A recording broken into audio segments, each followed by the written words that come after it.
Hello everyone, my name is Catnap, and this is part 2 of my Why the Republic Sucks video. In the first part, I talked about why the Republic is corrupt, linked in the description to the first part, but now I'm going to talk about why the Galactic Empire might be less corrupt than the Republic. George Lucas has said that in the past that R2-D2 is the one who tells the story of Star Wars, and it's common knowledge that R2-D2 is a rebel, so from his point of view, the Empire is the bad guys.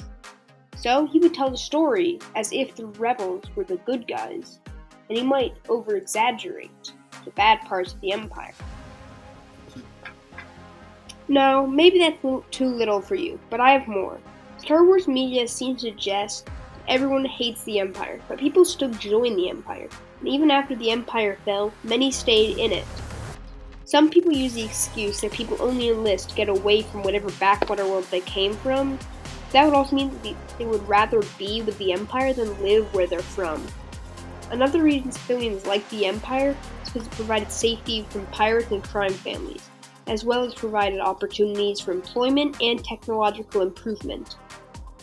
And we know crime rates went down because a group of teenagers on Reddit a few years ago has painstakingly figured out the amount of arrests and amount of crimes registered in both the Imperial and Republic eras, before, of course, the Rebellion.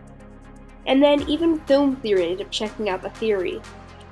Furthermore, the novel Wedge's Gamble backed it up by saying the Empire was so large that it could never have been able to rid of all the crime, but they had at least been doing better than the Republic had.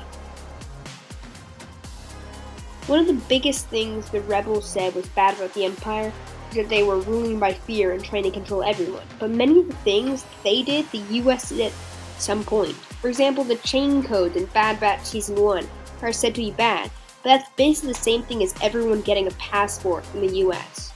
The only reason both exist is so they can know who enters and leaves a certain place. Or for instance, how the Empire is filled with humans who hate aliens. That's basically the same as racism in the real world, and that's not entirely the government's fault, even if it is not okay. I disagree with the ruling by fear argument, because most of the people who had a problem with the Empire were people who came from planets that were very unlawful or weren't used to being in a strict government other than their own. For example, Alderaan. It definitely was not that strict as a government, so when the Empire came on, a lot of Alderaanians rebelled. So, some way, the Death Star destroying Alderaan wasn't great because there were Imperial loyalists on Alderaan, but there's also a lot of Republic loyalists who view the Rebellion as good. The Empire is also a better faction to the Republic because it stopped the bloated bureaucracy of the Senate and encouraged senators and local governments to hoard as much power as they could. The Empire also managed to stop corporations from becoming so powerful that they could rival the government, which is the entire reason, basically, the separatist Clone Wars thing even started.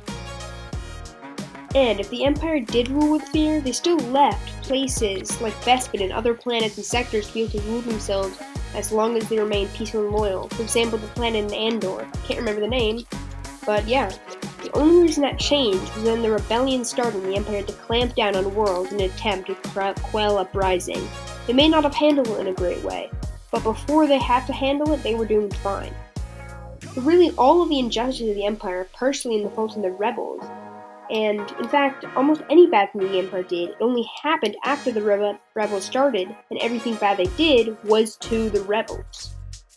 Now, though the Empire has some very bad eggs in it, we also hear about many good Imperial officers such as Thrawn, Eli Vanto, Ray Sloan, and Ciena Ree, Thane Kyrell, and many others like them. Okay, since this video is already getting long, I'm going to stop it here. If you want part 3 of this video, comment in the comments. And if you liked this video, please consider subscribing. If I do end up making a part 3, it will probably take a week or two. But, yeah, thanks for watching. Peace out.